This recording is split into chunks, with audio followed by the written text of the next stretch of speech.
Subscribe کریں حافظ جمال sound channel کو اور دبائیں بیل آئیکن کو تاکہ آپ کو ریگولر نوٹیفیکیشن حاصل ہو سکیں۔ اللہ نے فرمایا سونا ہن جیڑا موے تے منگتا آوے جھڑکی نہیں، ہن منگتا دی گل کر لیں۔ منگتا ہا جٹ کسان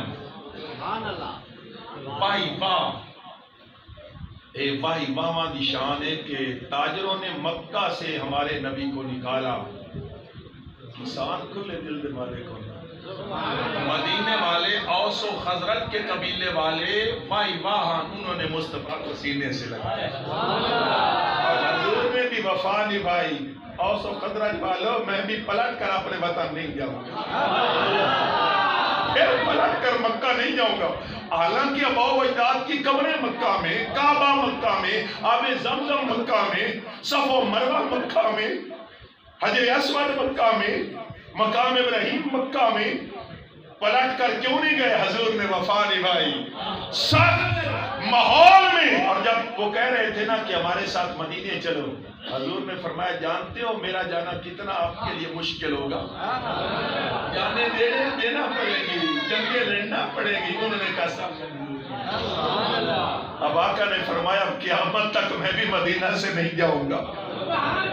انہیں کسانوں کے شہر میں حضور نے اپنا ہمیشہ کے لیے مقام بنا لیا، مزار بنا لیا۔ صاحبوں اور بھائیوں، جٹ دیوائی سکتی پیا کیوں بلا؟ بور کوئی نہ، نارا کوئی نہ، تے بارش تے سارے نسارا بارش نہ آئے تے مدینے تو دور رہندا۔ عرابی اندر شہر سے دور رہنے والا دور رہتا تھا۔ کسان جمعہ پڑھنے کے لیے مدینے آتا جی میں تسی کدی کدی سیال شریف بندی، تسی کدی کدی بندی ہو، کچھ عاشق ہر جمعہ جا پڑھا۔ اے بندے 2 ملین غلام محمد ہی سنیا تو بہت ساری مثالیں ہیں۔ ابھی بوانا کے آگے ڈوبڑا پینڈ، اتنے 2 بندے ملے، ایک بندے دسیا کہ 20 سال ہو گئے ایک جمعہ بھی سیال شریف کی نگری کے علاوہ میں نے نہیں پڑھا۔ سبحان اللہ، یہ پیار ہے اللہ والوں سے پیار ہے۔ تو وہ تو حضور کی مجلس تھی تو سارے عرابی مدینے آتے تھے، وہ جٹ کسان بھی عرابی مدینے آ رہا تھا، اپنی فصلوں کے قریب سے گزرا جو سوکھ پہ، اس لیے کہ بارش نہیں آئی تھی، قحط پڑ گیا تھا، کال۔ دل میں سوچا مدینے جا رہے ہیں سر پر جمعہ پڑھنے کے لیے، آج مدینے والے سے بارش مانگ رہی۔ مدینے والے دیکھ لو کہ اللہ کو نہ مانگ سکتا، ان کا عقیدہ یہ تھا، ہمارا عقیدہ وہی جو صحابہ کا، دینے والا کون؟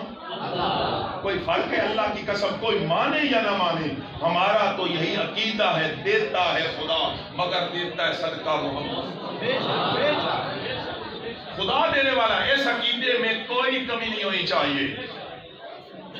وہ صحابی کا یہ عقیدہ تھا، اس نے دینا ہے وسیلہ محمد کا صلی اللہ علیہ وسلم۔ جمعہ کی محفل لگی ہوئی ہے اور کڑکتی دھوپ ہے، پسینے سے شرابور ہو کر آیا ہے وہ صحابی، اور پہاڑوں پر بھی دھوپ چمک رہی تھی اور حضور خطبہ دے رہے تھے۔ یاری السبات فمرف کا بلک سلامی وائن جو تم علیہ فلیغ یاسن بے باب المصطفیٰ خیر الانامی۔ خطبے ہو رہے تھے، صحابہ سر سٹ کے سنتے پڑے، اور وہ صحابی جو آیا پچھلی صف میں کھڑا ہو گیا، بیٹھا نہیں، خطبے کے دوران نہیں بیٹھا۔ میرے نبی نے جب دیکھا حضور کسی کی آنکھوں میں بہتے آنسوؤں کو برداشت نہیں کر سکتے، کسی کی رحمت للعالمین جو تھے وہ تو چونٹی کو کوئی تکلیف دیتا اس کو سمجھاتے تھے، پرندوں کو کوئی تکلیف دیتا، یہ حدیث میں آتا ہے کسی نے انڈے اٹھا لیے اور وہ جو پرندہ تھا، چڑیا تھی، جو بھی، اسے بھی معلوم تھا میری مشکل کا حل مصطفیٰ ہے۔ وہاں اپنی زبان میں سر کے اوپر حضور کی بارگاہ میں شکایت کرنے لگی، نبی وہ ہوتے ہیں جو کائنات کی ہر زبان جاتے ہیں۔ حضور نے فرمایا اس کے انڈے کس نے اٹھائے؟ ایک صحابی نے کہا میں نے اٹھایا، فرمایا واپس کر دے، گھونسلے میں رکھ دے۔ تو وہ پیچھے کھڑا تھا، رو رہا تھا، حضور نے خطبہ ہی ہو یا یوں کہہ دیتے بھی بہول تقریر ختم کرن دے بعد تیری میں گل سن سا. اسی طرح اصول ہے نا یہی بنتا ہے.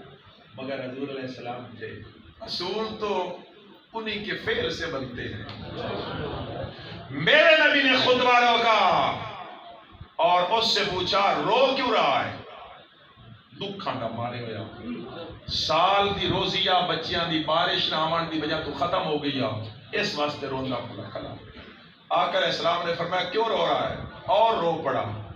جب ہمدرد دکھی بندے کو ہمدردی دکھائیں اور روتا ہے اور رو پڑا. میرے نبی نے پوچھا بتائے گا بھی صحیح؟ پھر رو رو کر بتاتا حلق المال وجعل العیال فضل اللہ لنا یا رسول اللہ. رو کے آندا یا رسول اللہ مال مر گیا بچے بھوکے ماما دے پستانہ چ دودھ خشک ہو گیا ساری رات بچے روندے بارش چاہیے بارش ایسے ہو گیا. لب ہلنے کی دیر تھی. سارا صحاب کل امثال الجبال. ادھر لبوں سے لفظ نکلے مولا کی بارگاہ سے دعا مانگی اور بارش مانگی. صحابی کہتے ہیں آنے والوں تم نے نہیں دیکھا ہم نے تو آنکھوں سے دیکھا. کڑکتی دھوپ تھی ید اللہ والے ہاتھ اٹھے. خدا جانے چاروں طرف سے بادل کڑکتے ہوئے گرجتے ہوئے برستے ہوئے مدینہ کے سارے آسمان کو پک. ایک لمحہ پہلے آسمان کا زجاجہ شیشے کی طرح صاف تھا. ادھر زبان سے بادل مانگے بارش مانگی گنگور گٹائے آگے. ثم لم ينزل من منبرہ. حضور علیہ السلام پھر منبر سے نیچے نہیں اترے تھے. دیر پہلی گئی رأیت المطر یتحادر علی لحیتہ. صحابیت نے ڈاڈھی بارش آئی کہ ساڈی مسجد دی چھت بھی برداشت نہ کر سکی چومن لگ. کوئی اس کونے تو کوئی اس کونے تو قطرے گرن لگ کر تھلے سیدھا تھلے جا بنا تھے. لیکن اندر ساجی منظر دیکھیا رأیت المطر یتحادر علی لحیتہ. جیڑا قطرہ چھت چٹھویا زاویہ بنا کے مصطفیٰ دے رخسارن چمن واسطے آ. کیسا منظر ہوگا ادھر سے سارے جو گر رہے کے قطرے. خدا جانے حضور نے بلایا تھا وہ قسمت جسے چاہا در پہ بلا لیا. وہ قسمت والے تھے جو چھت پر آئے اور پھر ان میں سے قسمت والے تھے جنہوں کو سوراخ مل گیا. اور وہ قسمت والے پھر جب مسجد کے اندر ہے تو یار کے رخساروں کو بوسہ دینے کے لیے دوڑے چلے آئے. داڑھی چھپ چھپ کرنے لگی اور قطرے داڑھی سے گر کر مصطفیٰ کے قدموں پر فنا ہونے لگے. کیا فنا ہونے لگے یا ان کو بقا ہونے لگے؟ وہ تو اپنی طرف سے فنا ہو رہے تھے مگر انہیں بقا مل گئی. یہی اسی لیے تو ان کا ذکر ہو رہا ہے. جمعہ مک گیا بارش نہ ہوئی. وہ ویسے جٹ خوش ہوئے اس سے کڑکتی دھوپ پہ چائے آن کے ہن می وگدا پیا. چلے گئے گھر پہنچ گئے. گھنٹہ دو گھنٹے بھی کیوں نے بھی ہوں رک دی انہیں رک دیجیے نہیں رکی. اس واسطے کو پٹھا باڑی کا کرنا ہوتا ہے نا. جو تسی آتے ہو کہ جٹ روک ویندی کوئی کام کر لیا پٹھا باڑی کر لیا.